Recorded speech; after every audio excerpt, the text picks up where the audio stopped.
Bonjour à tous. Alors, je suis très content de vous retrouver aujourd'hui sur Opinion chrétienne.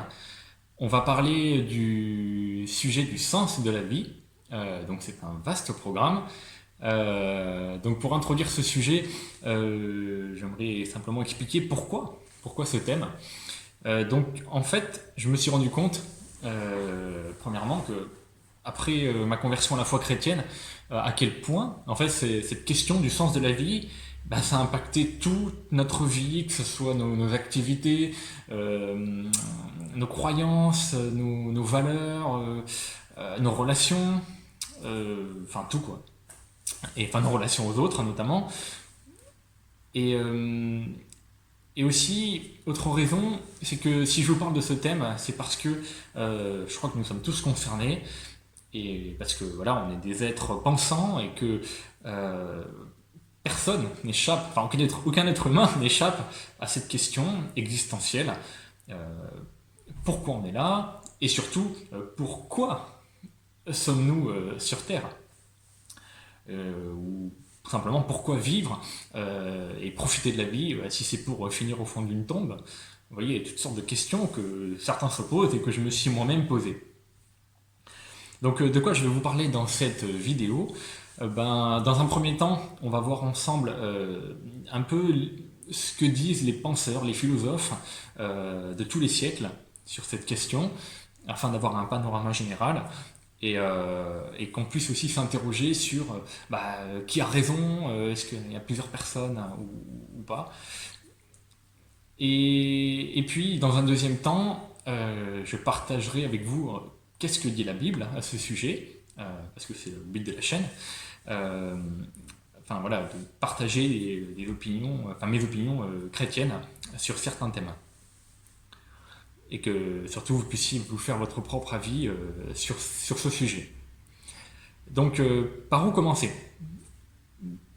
Donc depuis des milliers d'années, on se rend compte qu'il y a plein de personnes, plein de penseurs qui ont eu leur mot à dire sur cette question.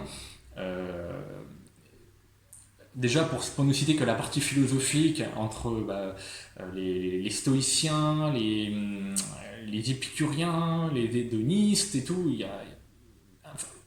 c'est impossible en fait de faire un listing de tout ce qui a été dit. Et en fait, c'est pas le but de cette vidéo. Ma démarche va plutôt consister à faire un panorama général et d'aborder les choses avec un certain angle euh, pour apporter un éclairage sur la question. Donc, que disent en fait les auteurs, enfin les penseurs? Donc Aristote par exemple, lui il dit le bonheur est le sens et le but de la vie. Tout le but est la fin de l'existence humaine. Quant à Platon, il dit l'essentiel n'est pas de vivre mais de bien vivre. Diderot, il dit il n'y a qu'un seul devoir, se rendre heureux. Nietzsche, il rajoute puisse chacun avoir la chance de trouver justement la conception de la vie qui lui permette de réaliser son maximum de bonheur. Gandhi il dit vis comme si tu devais mourir demain.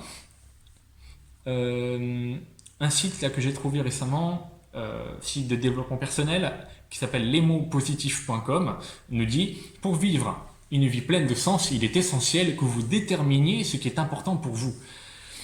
Donc, on voit que, enfin, après avoir entendu toutes ces affirmations, on fait quoi? Qu'est-ce qu'on fait? Sachant que ça part un peu dans toutes les directions. Est-ce qu'on en garde une? Est-ce qu'on en garde plusieurs? Voilà. Et surtout, comment s'assurer si on suit un chemin que c'est le bon?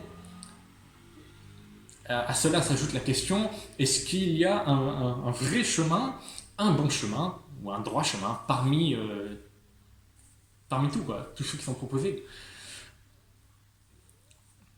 Donc j'imagine qu'il y a plusieurs personnes qui vont s'avancer et qui vont me dire, sur un ton un peu péremptoire, il n'y a pas de vérité absolue ou de droit chemin, suis la philosophie qui te correspond le mieux, l'important est d'être en phase avec soi-même.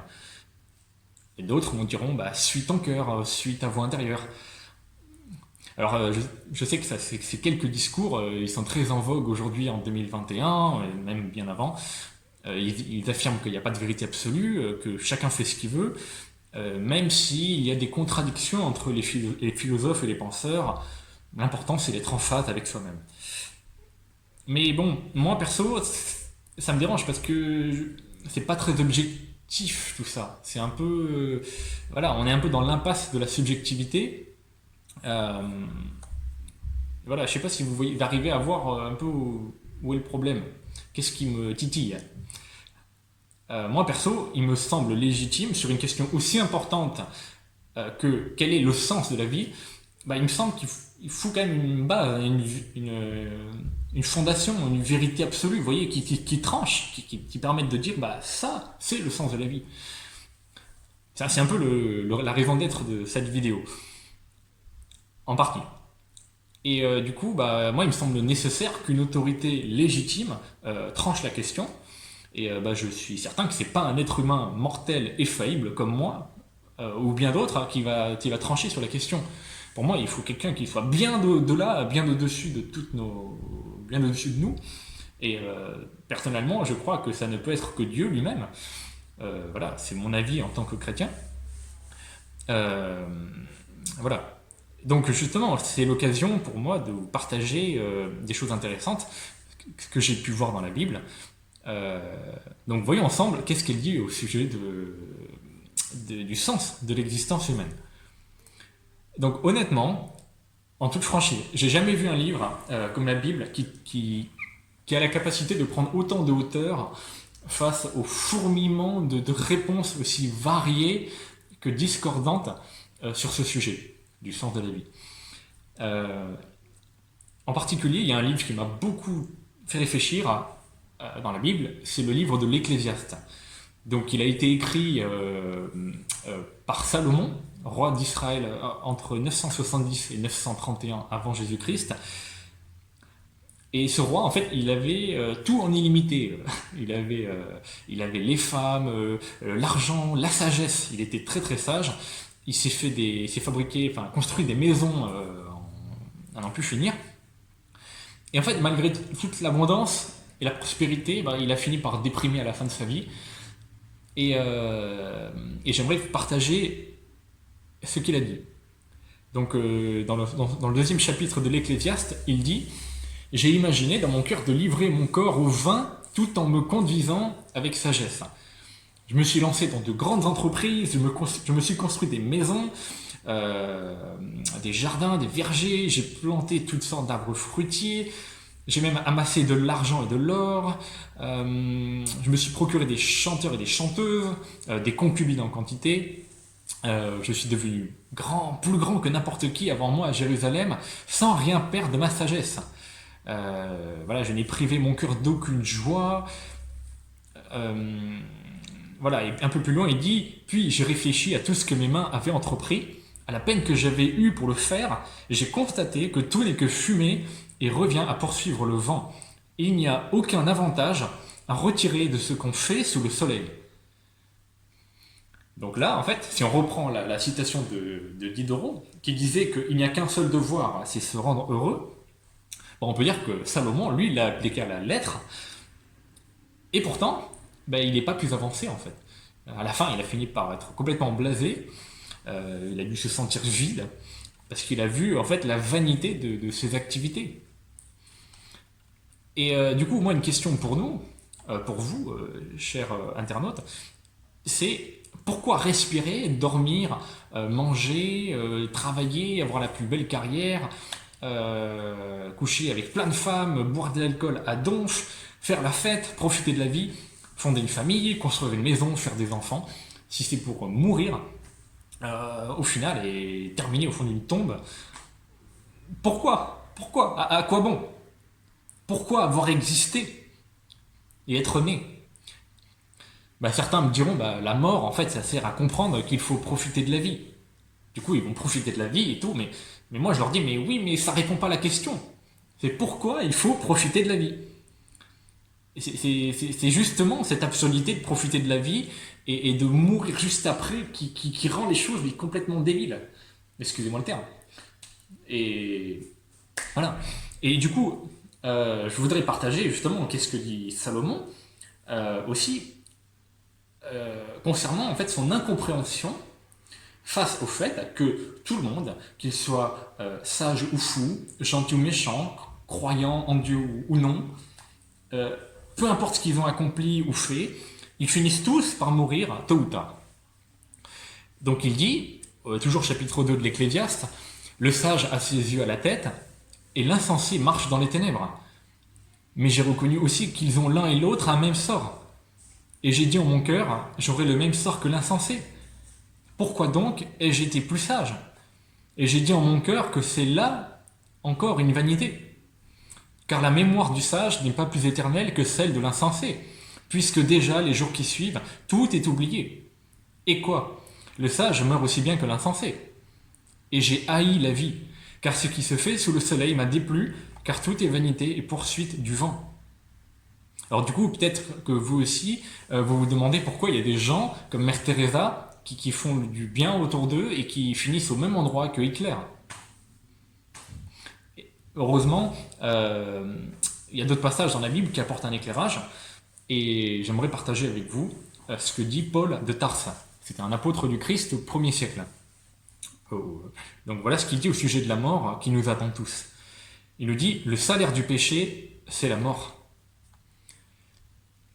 Au chapitre 6 du livre de Romains. Donc selon la Bible, en fait la mort c'est pas un hasard qui viendrait de nulle part.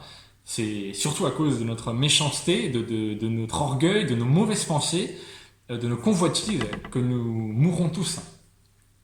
Et du coup, beaucoup de gens ils pensent que par exemple Mère Teresa c'était une sainte, voilà, comme beaucoup d'autres. Mais en fait non, la Bible nous déclare coupables devant Dieu. Et du coup, elle est morte, elle aussi. Donc là, en fait, on a une explication sur l'origine de la mort. Et j'aimerais partager avec vous un deuxième passage, l'emblème de la Bible. C'est le 3e chapitre de l'évangile de Jean, où il est écrit « Car Dieu a tant aimé le monde qu'il a donné son Fils unique, Jésus-Christ, afin que quiconque croit en lui ne périsse point, mais qu'il ait la vie éternelle. Dieu, en effet, n'a pas envoyé son Fils dans le monde pour qu'il juge le monde, mais pour que le monde soit sauvé par lui. Celui qui croit en lui n'est point jugé, mais celui qui ne croit pas est déjà jugé, parce qu'il n'a pas cru au nom du Fils unique de Dieu. » Donc là, en fait, on voit que Dieu, heureusement, ne nous a pas laissé planter là. Il a voulu, en fait, nous sauver déjà de notre volonté de pécher, de transgresser ses lois, cette volonté de faire le mal qui est naturel chez nous. Et du coup, Jésus il veut détruire notre péché qui nous détruit et qui détruit les autres. Il veut aussi nous détruire de la mort qui rend la vie complètement absurde et vaine. Et surtout, Jésus veut veut détruire en fait, nous délivrer de ce jugement qui nous attend tous à cause de notre péché.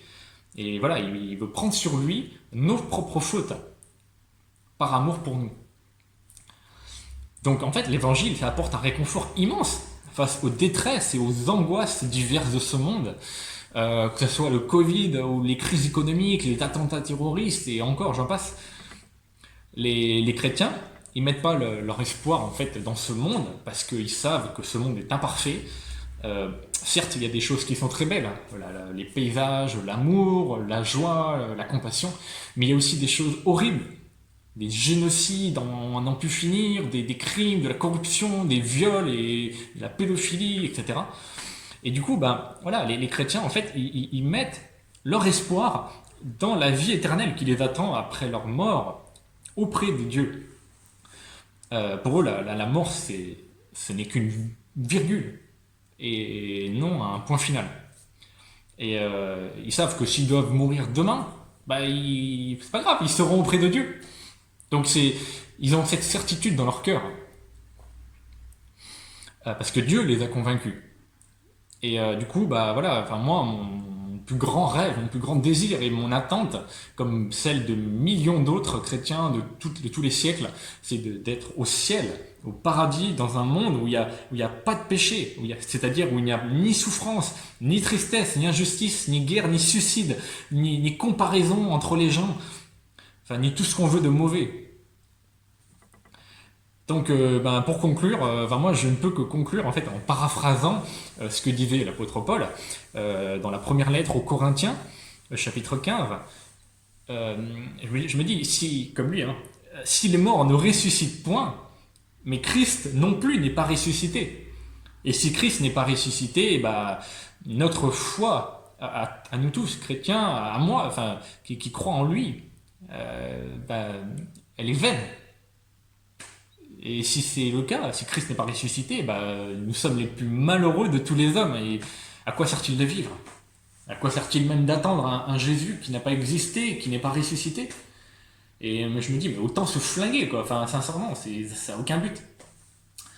Donc voilà, j'espère que cette vidéo vous a été utile, vous a permis de mieux découvrir la foi chrétienne, cette espérance qui répond à cette question, quel est le sens de la vie? Voilà. Donc si vous avez des remarques ou des questions, n'hésitez pas à laisser des commentaires sous la vidéo, n'hésitez pas à m'envoyer un mail à l'adresse qui est en description. Voilà, et je vous dis à très bientôt sur Opinion chrétienne.